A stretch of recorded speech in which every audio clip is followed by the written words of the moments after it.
This is take one of Taylor Elder, running 15 yards. Bing bang!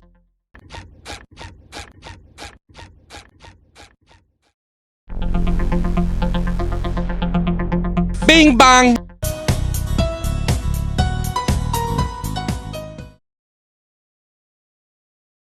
The distance sprinted was 15 yards, or in other words, 13.716 meters.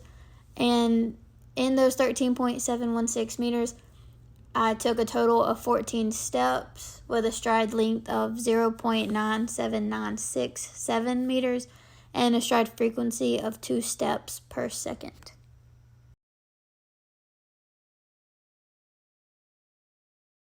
Again, so I'm going to be doing, even though you didn't ask for it, the different phases of sprinting for Taylor.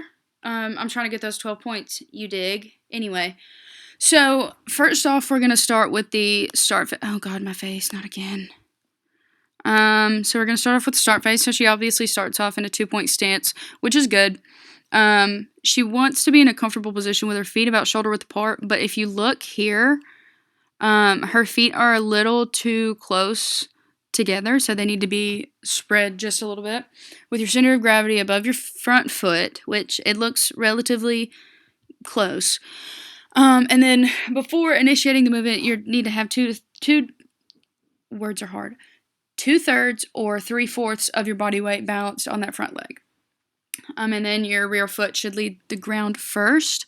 So if we watch this one, the side view, she rocks back a little bit, but she used to play softball, so that really doesn't surprise me. And I feel like it's just kind of second nature for her to do that. And then we're going to move into the acceleration phase. It's where your body gradually straightens up and your strides will lengthen. And she really hits this, she starts to go into this phase around yard 7, and then she gets into like the full acceleration phase when she hits yard 10. So we can watch this here. So she gets it, starts now, and then full acceleration phase between 10 and 11. So, oh my goodness, that was almost my face again. But a good thing to realize for this part is that for your acceleration phase, your feet need to be in dorsiflexion every time they leave the ground. So, oh my goodness. Here, all right. So, right foot dorsiflexed, left foot dorsiflexion. Dorsiflexion. Okay, you get the point. Anyway, so, and this is going to make your strides increase over the acceleration period. So now we're going to go into the drive phase. The drive phase and the recovery phase, they kind of go hand in hand. Not really, but one is the opposite of the other. And it kind of happens, the way that I'm understanding it is that it happens during every stride.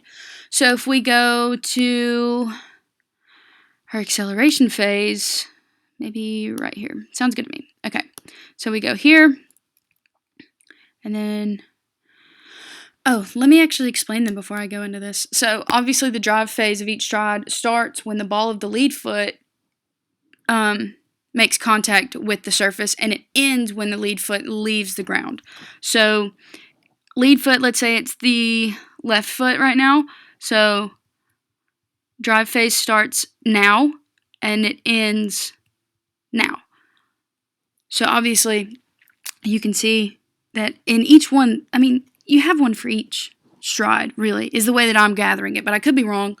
And then in the recovery phase, we go from, instead of when the foot is on the ground, we go when the lead foot is off of the ground. So say the lead foot right now is the right foot. Recovery phase would begin now and then stop when that right foot hits the ground again, right there. And then into the deceleration phase, I didn't back up enough to get the full deceleration phase, but she should start decelerating here at the 15-yard line. But deceleration allows people to obviously decelerate, be able to change directions and different things like that.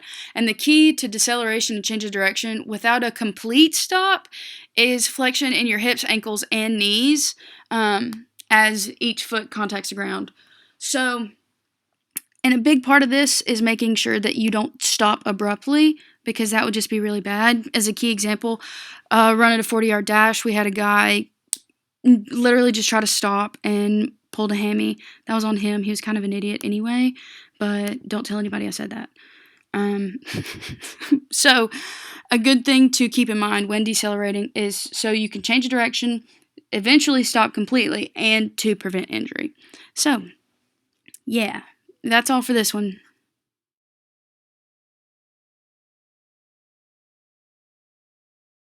So for this part of the video, I'm going to be going over Taylor's strengths and weaknesses during her 15-yard sprint. So as you can see already, yeah, she's pretty low right now, but she needs to have more of a bend in her knee right here. You can see that it's clearly not at 90 degrees. And if we go to the front view, yeah, she looks low, but there's not enough bend in that knee right there. So that's a weakness right there. And then once we start the video, you can see that her arm swing is too short.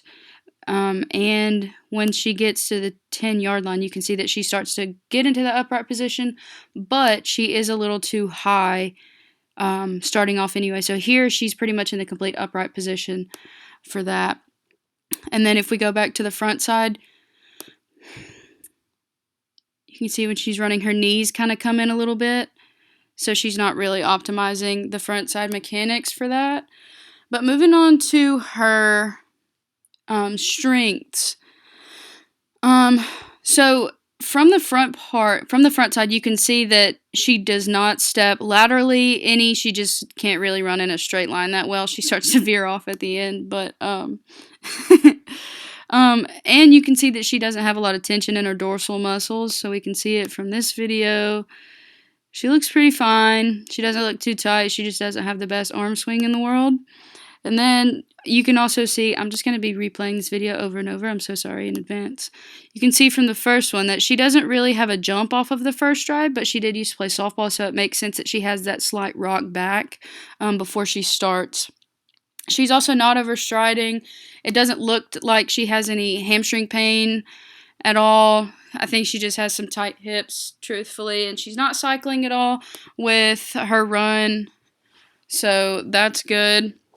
And then all the arm movements are relatively good. She just needs to lengthen, lengthen, I guess would be the best word. Her arm movements have a little bit more mobility in those shoulders for what we're working with right now. So those are her strengths and weaknesses. One, I swear. So for this one, I'm going to be talking about her lower leg angle. I know I sound super duper excited about this part. But here you can definitely see that it's 90. I think that's what you want. But if we continue, oh my god. So let's go to this stride. A little under 90, but when we get here, it is 90. But you also have to look at that back leg. But I could be completely wrong about that part. But front lower leg angle looks like it's 90 if I had a protractor, or I don't know what that thing is called that you measure angles with for like bodies, but anyway, yeah, these all look relatively close to 90. Bink. Bink. Anyway, thank you, Dr. Newton. Have a good day.